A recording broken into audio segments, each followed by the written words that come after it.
வணக்கம் முசுறுகளே, நான் உங்கள் அருண்குமார். இது உங்கள் ஆர்டிவி சேனல் ராவணா ட்ராவல் லாக். இன்றைக்கி வேர்ல்ட் மோட்டார் சைக்கிள் டே.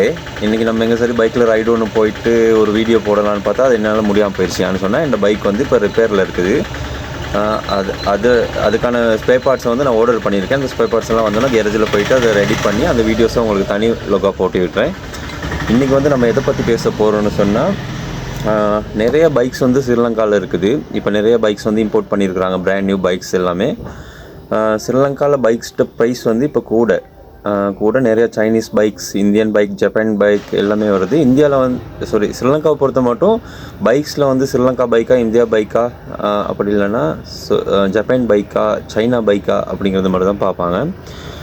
நார்மலாக ஒருத்தவங்க யாராவது போயிட்டு ஒரு பைக் வாங்கணும் அப்படியா இருந்தால் அதோட ஸ்பெசிஃபிகேஷன் பார்க்குறதில்ல. நமக்கு இது பொருத்தமாக இருக்குமா, நம்மளோட அன்றாட வேலைகளுக்கு இது ஓகேயா அப்படிங்கிறத பார்க்காம சும்மா நார்மலாக போயிட்டு வாங்கிட்டு வந்துடுவாங்க. சாதாரணமாக இப்போ டெய்லி ஆஃபீஸ்க்கு போயிட்டு வரவங்களுக்கு சிசி கூடின பைக்ஸ் மைலேஜ் தராது பெருசாக. எந்தளவுக்கு சிசி குறைவாக இருக்குதோ அந்த பைக் தான் மைலேஜ் தரும். அதனால் அதுகள்லாம் யாரும் பார்க்குறதில்ல. மற்றது பினியன்ஸ் எவ்வளோ எடுக்கலாம், இப்போ ஒரு ஷோரூமுக்கு போனோம்னா இந்த பைக் எவ்வளோ பினியன்ஸ் எடுக்கலாம், இந்த கையில் எவ்வளோ இருக்குது அதை பார்த்து வாங்கிட்டு வந்துடுவாங்க. அதனால் கொஞ்ச நாளில் அந்த பைக் அவங்களுக்கு பிடிக்காமலே போயிடும். ஸோ நீங்கள் என்னென்னா உங்களோட தேவைகளுக்கு உங்களுக்கு பிடிச்ச மாதிரி ஒரு பைக்கை ரொம்ப ரிசர்ச் பண்ணி ரொம்பவே யோசித்து ஒரு பைக்கை வாங்கினீங்களா இருந்தால் அந்த பைக்கை உங்களோட லைஃப் லாங் நீங்கள் ஒரு காலம் மட்டும் நீங்கள் யூஸ் பண்ண முடியும். அதை தான் நான் இந்த எக்ஸ்பீரியன்ஸில் சொல்ல வரேன்.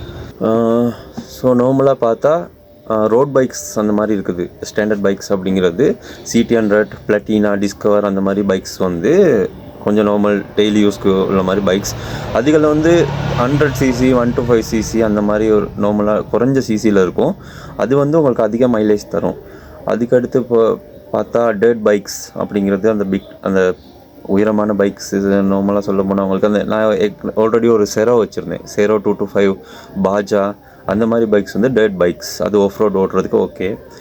அடுத்து க்ரூசர் பைக்கில் நான் யூஸ் பண்ணியிருக்க க்ரூசர்னு சொன்னால் இன்ட்ரூடர் ஒன்று வச்சுருந்தேன், சுசுகி இன்ட்ரூடர், அவெஞ்சர் அந்த மாதிரி பைக்கில் க்ரூசர் பைக் இருக்குது. அடுத்து ஸ்போர்ட்ஸ் பைக்கில் R15 அந்த மாதிரி பைக்கள் ஸ்போர்ட்ஸ் பைக். அடுத்து நான் இப்போ வச்சுருக்கிற பைக் என்னென்னு பார்த்தா CBR 250R.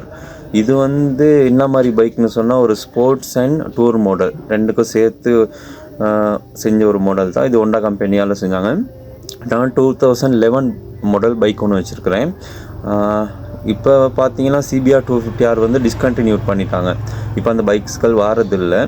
ஆனால் உலகம் முழுதுமே இந்த பைக்ஸ் யூஸ் பண்ணுறாங்க. வச்சுருக்கிறவங்க விற்க மாட்டாங்க. அப்படி ஒரு நல்ல பைக் தான். என்கிட்ட நான் ABS மாடல். நான் உங்களுக்கு டீட்டெயில்ஸாக அந்த பைக் சம்மந்தமாக ஒரு வீடியோ ஒன்று போடுறேன். ஸோ அதுதான் இன்றைக்கி நாளில் வேர்ல்டு மோட்டார் சைக்கிள் டே. இதில் நான் உங்களுக்கு சொல்லிக்கிறது இது தான். என்னென்னு சொன்னால், நீங்கள் ரொம்ப கஷ்டப்பட்டு பணம் சம்பாரித்து ஒரு பைக் வாங்குறீங்களா இருந்தால் ரொம்பவே ரிசர்ச் பண்ணி அந்த பைக் நமக்கு பொருத்தமானதா அப்படின்னு பார்த்து வாங்குனீங்களா இருந்தால் அது ரொம்பவே உங்களுக்கு யூஸாக இருக்கும். Okay, thank you.